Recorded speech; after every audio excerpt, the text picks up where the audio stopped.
Марафонымыздың нөмір 76 кітабы бұл Қасым Аманжоловтың Дариға сол қыз атты өлеңдер жинағы.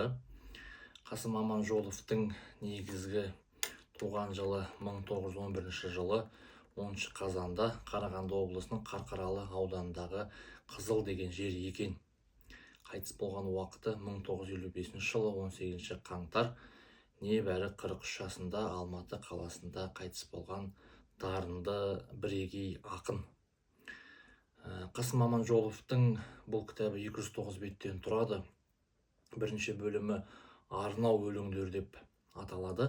Және сол арнау бөлімінде Максим Горькийға, Маяковскийға, Пушкинға, Чернышевскийға, Руставели Шотаға, Сулейман Стальскийға, қазақтың қаламгерлерінен Сұлтанмахмұтқа, Сәбитке, Ғабдолға, Ғали Ормановқа, Жамбылға, Бауыржан Момышұлына, Сырбай Мәуленовке, Ильяс Омаровқа, Мұхтар Әуезовке, Абайға сияқты көптеген белгілі ірі тұлғаларға арналған арнау өлеңдері бірінші бөлімде қамтылған.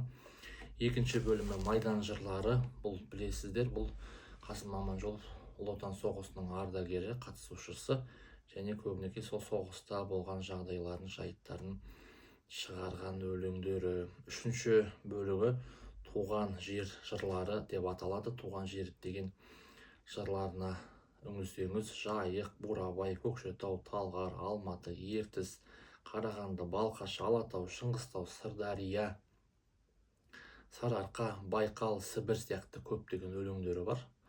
Жалпы бұл кісінің өлеңдеріне қарасаңыз, негізгі туған жері Қарқаралы өлкесі болса да, Қарқаралы туралы өлең көп кездестірмейсіз. Көбінесе Орал, Жайық туралы өлеңдер көп. Бұл кісінің бейне бір Батыс Қазақстанда туған ба деп қаласыз.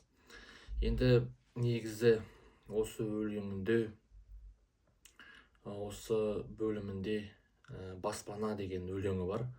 1946 жылы 35 жасында жазылған өлеңі. Өзі әйгілі, Қасым Аманжоловтың әйгілі екі өлеңі бар. Біріншісі осы Баспана, екіншісі өзім туралы. Енді Баспанасын оқып берсем. Бұл кісі талай жылдар осы баспанаға қол жетпей жүргенде жазған өлеңі болу керек. Баспана деп бастайын бұл жырымды, отырғанда жамылып жылы күнді, қылыш сүйреп қатал қысса келіп, өлең менің тыңдамас бұйрығымды.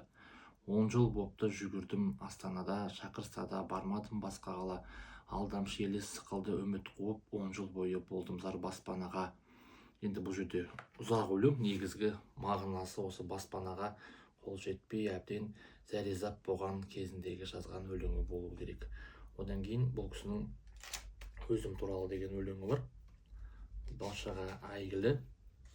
Өзге емес, өзім айтам өз жайымда, жүрегім жалынатқан сөз дайында, тереңде тұнып жатқан дауыл күйді тербетіп тулатып бір қозғайында, Аманжол Рахымжанның қасымымын, мен қалған бір атаның ғасырымын, біреуге жұртта қалған жасығымын, біреуге аспандағы асылымын.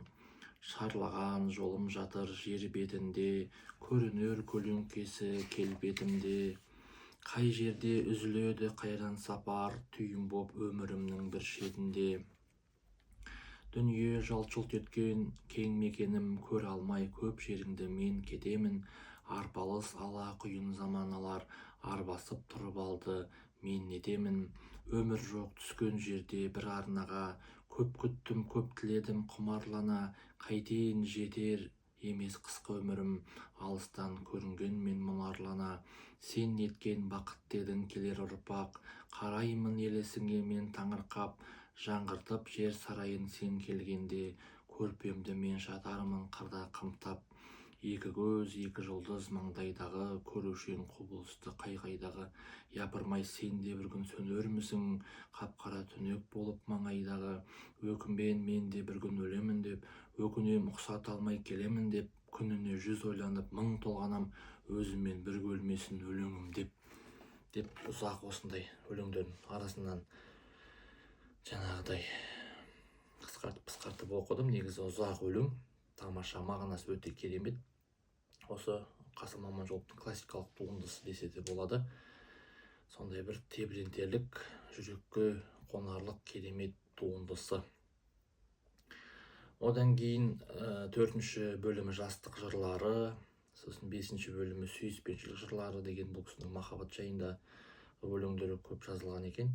Және 6-ші бөлімі поэмалар. Поэмалардың 2 поэмасы қамтылған. Біріншісі Бикеш деген поэма, екіншісі Абдолла, яғни Абдолла Жұмағалиев деген отан соғысының қатысушысы, ерлікпен қаза тапқан ақынның тағдыры туралы жазылған керемет шығармасы жазылған. Енді Қасым Аманжоловтың жалпы білесіздер, бұл кісіні көптеген ақындар мойындаған. Мұқағали Мақатаевтың өзі жаңағы Қасымның баршасынан мысы басым, десі басым деген сияқты сондай бір Қасымды ардақтап жазған өлеңі бар.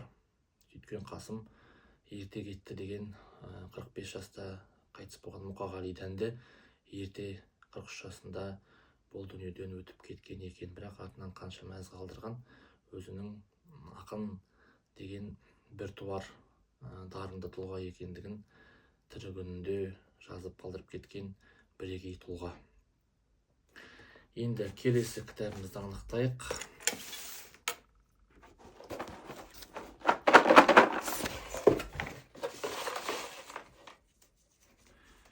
Келесі кітабымыз Иван Бунин «Антоновские яблоки».